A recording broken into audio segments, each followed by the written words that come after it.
So you plan a cheat day, or you slipped up. So now you want to know how long it's going to take for you to get back in ketosis.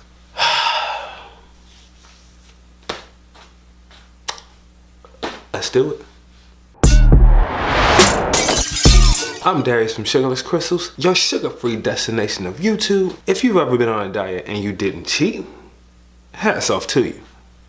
Because it's quite hard, to be honest. I mean, I guess if you live in a perfect world where, you know, you don't have any pressures of outside and your social circle and TV these days, you know, I mean, if you just live that perfect life, then I wish you the best.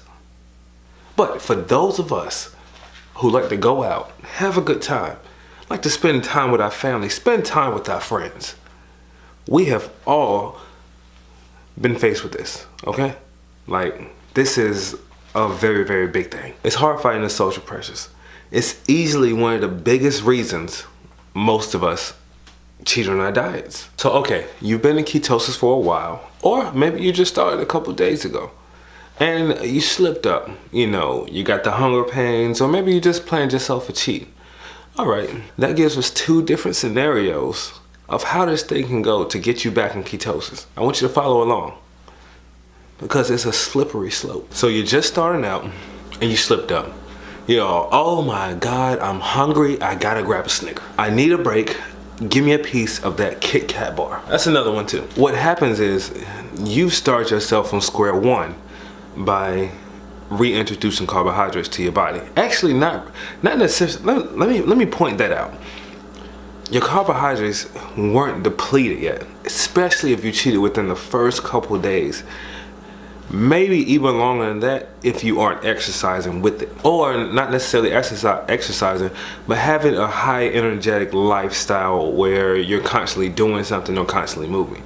If you start a low carb diet and you start to deplete your carbohydrates and you sat on the couch for the past couple days, they're probably still there. Our bodies are so smart, like when we eat carbohydrates, there's a certain amount that stores in our livers. So even when you think you've been 24 hours and you haven't eaten carbohydrates, they're still very present in your body.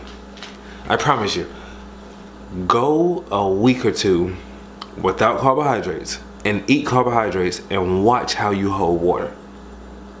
Because there's a link between that, between carbohydrates and sodium. There's a link between those two, and it causes you to hold water. That's the reason why after you cheat, did you get extra thirsty? Did you notice that? When you have a lot of salt, do you notice you get extra thirsty? There's something there. But even so, when your body begins to hold that water, because that's actually, well, unless you just pigged out like crazy, the weight you're picking up is going to be water weight. And if you jump right back into your eating ways, you'll drop that water. But it's going to take a couple of days, because guess what? Your body is still, the water is still attached to those carbohydrates. So when you've already cheated and you haven't even depleted your carbohydrate system, when you've cheated and you haven't depleted your carbohydrates in your body, the only thing you did was restore those back up. That's why you'll be at ground zero. That's one side of it. Now, if you depleted your carbohydrates already and then you cheat, you go have that Kit Kat, go have that Snickers, go have that Twix. Now, if it's within the first couple days or even the first couple weeks, because everyone transfers over a little slowly or a little fast. Well, some do fast, some do slow. Everyone tends to be a little different. So if your body hasn't switched over to using fat as its main fuel source, guess what? You're still running off glucose. So therefore, when you reintroduce glucose back into the system, it's just restarting back all over again. It's like it's going to take that much longer, because it's like, okay, he was starving me for a little while, but you know, all right, he got something to eat, you know? And another thing, you just made your addiction stronger. Think about it. We want what we can't have. This is the makeup of our brains. This is the makeup of an addictive personality. You know what I'm saying? This is the makings of a habit. You know, when you deprive the body of something that it wants, something that it sees as an energy source, such as carbohydrates or glucose, it craves it more. It makes it harder for you to break away from it because it's going to convince you that it needs it. And I mean, this may sound dumb to some people, but there's a lot of sense behind it. There's a reason when you look at candy, you crave it. Your brain knows there's sugar in there. It's so complex, it's crazy. There's a reason scientists still have yet to understand everything that the brain does. We understand a little bit, but not all of it, because it's so complex. When you're walking down an aisle and you spot something and you start craving it, there's a reason for that. It's not okay. Now, sometimes it's the packaging. Okay, sometimes if they're cooking something, it's the smell. But your brain recognizes there's something in there that it wants and something that it needs. So therefore, it forces you to crave it. So therefore, when you take these things away, you crave it even more. And this is something with me myself, I've lived with. You know, that's why I've had less and less cheat days. But the funny thing about it, by me having less and less cheat days, it's a little harder each time to get back on track. And there's a reason for that. Now, secondly, you've been in ketosis for a while. You've been doing keto for a couple months now. And now this is my specialty right here, all right? Because normally I've never felt the need to cheat, you know, when I first started. That's a lie. That's a lie. All right. All right. So you've been doing it for a while and you planned your day, or either you were at, let's say, a house party or something like that, or a children's party, you know, and you say, you know what? I'm gonna have that cake. You were at an office party. You say, you know what? I've been doing this for a while. I'm gonna have that donut. All right. But is that all you had that day? Did you have the donut and on your way home you said, well, let me run by McDonald's, you know? Well, you know, since I had the donut and I had the double cheeseburger or the quarter pounder or whatever the Big Mac,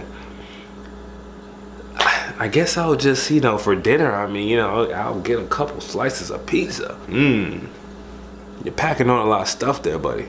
Packing on a lot of stuff. So you just pile all this stuff on, but let me tell you how you'll be rewarded for your consistency, depending on how long it's been now. Like I'm talking like quite a few months. You know what I'm saying? Like quite a few months. Why do I say months like that? Months. It depends on how bad you destroy things. Cause see, what probably is gonna happen is you remember your kidney stores that I talked about earlier? Did I say kidney? Liver. You know, you remember how carbohydrates stored in your liver and then it increased your glycogen levels in your muscles? Guess what? All that is gonna be stored. Okay? And if you did it correctly, and if you didn't overdo it, your body's gonna use those. It's gonna stop with the ketones for a little while, and then your body's gonna use those. And after that's gone, you're gonna be right back in ketosis, depending on how bad you did it. Please, I cannot stress that enough. I cannot stress that enough. You're gonna hold water for a couple days, because you're gonna get thirsty now. Trust me. You'll pee everything out, and it'll be done with. Okay, that's the simplistic version. Now, if you overdid it, and you know that one donut turned into a whole month worth of cheats, oh yeah, you're starting from ground zero, buddy. Because you have to remember, our bodies, like we're ketogenic as babies. Okay, breast milk. Our mother's breast milk, supposedly, if that's what you got, it's just fat, very, very ketogenic. Then all of a sudden, you know, you let the baby taste that lollipop, and it all goes to crap after that. It's just, it's all over. So you gotta think for maybe, let's just say about 7 to 8 months of age until, let's just say, you're 35 and you decide, you know what, I'm gonna get this together. I'm getting a little older. Let's just, get rid of the glucose. All right, so now you got about 34, 35 years worth of your body running off glucose. What do you think it knows the best? Even though the past 6 months, you've been doing the ketogenic diet. You've been doing keto. You've been in ketosis. It's gonna revert back to what it knows. Now,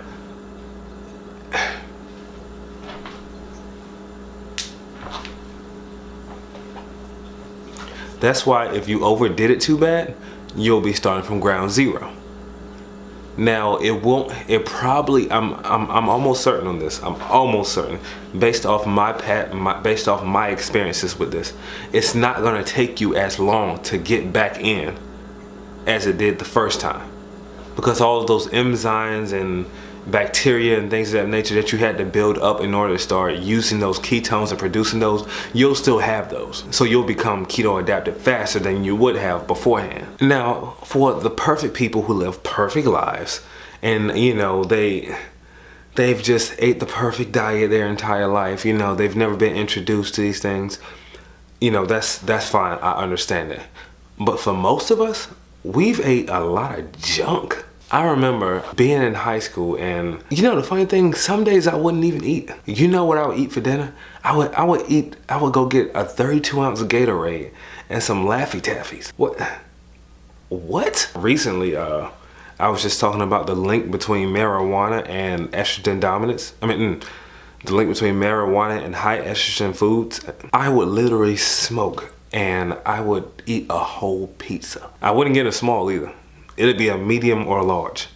Most of the time it was a medium. Occasionally I got a large too.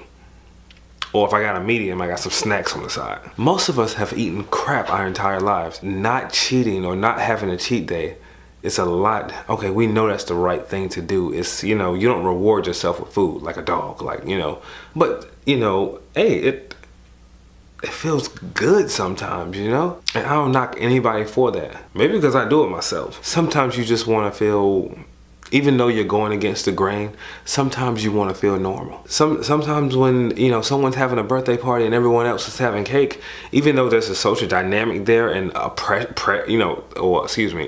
pressure there, sometimes you just want to be a part of it. Us connecting as human beings is a very, very big deal.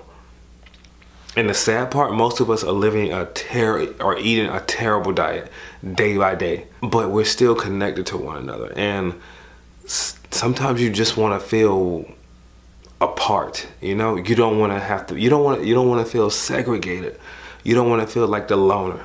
Now, some people don't mind. I don't mind feeling like the loner. But at the same time, I do like to mingle. And if you're in it, and if you guys have ever been, let's say at a party or a family get together, or a cookout or something of that nature, and you were focused on your eating habits at the time, or your diet at the moment, or you were trying to change your lifestyle around, you know exactly what I mean when I say your family or your friends get offended when you tell them no. When you say, well, maybe I don't want to, I'm not trying to do that. Oh, you brand new? No, it has nothing to do with that. I want to be healthier. I don't want to die in pain. So trust me when I tell you I do understand that. Because little did you know, I'm human myself. This guy's human. Yeah. So you cheated. Let it pass and don't beat yourself up too bad over it. Always focus on growth. Always focus on the next thing. By all means, live in the now. You don't want to be inside your head too much. But when you make a mistake, learn from it. You may say, hey, well, when I go to this party, I'm not going to eat. Well, suppose you go to the party and you do eat. Find out what it was that led to you eating. Was it simply you seeing it? Was it someone forcing it in your face? Because people will do that. Or was it the environment in general? Because chances are, if you're just having a good time with the people that you're with, food really isn't a big factor. So you have to ask yourself, were you sitting down bored and you saw the cupcakes over there and you say, you know what, well, I'm going to go grab a cupcake. Chances are maybe you should have been more social. So pay attention to when you cheat and learn from it. Don't be so stuck in your head like, oh my God, why do I keep doing this? Learn your habits. Learn what it is that's doing this, that's causing this issue of why you can't stick to this new lifestyle you're trying to live. Start with the next meal. Me personally, I start the next day. I know I'm not the only one that if I cheat, you know what? This day went down. I'm gonna count this day as a loss. Day is a loss. Yeah. I'm gonna start in the morning now. If you enjoyed this video, give it a thumbs up. If you're first time here, subscribe now. Or if you've been watching for a while and you really weren't sure if you wanted to subscribe or not, maybe this video pushed you over the edge. So hit that subscribe button. This is Darius. This is Sugarless Crystals, your sugar-free destination of YouTube. And you guys have a happy hunting out there. Bye.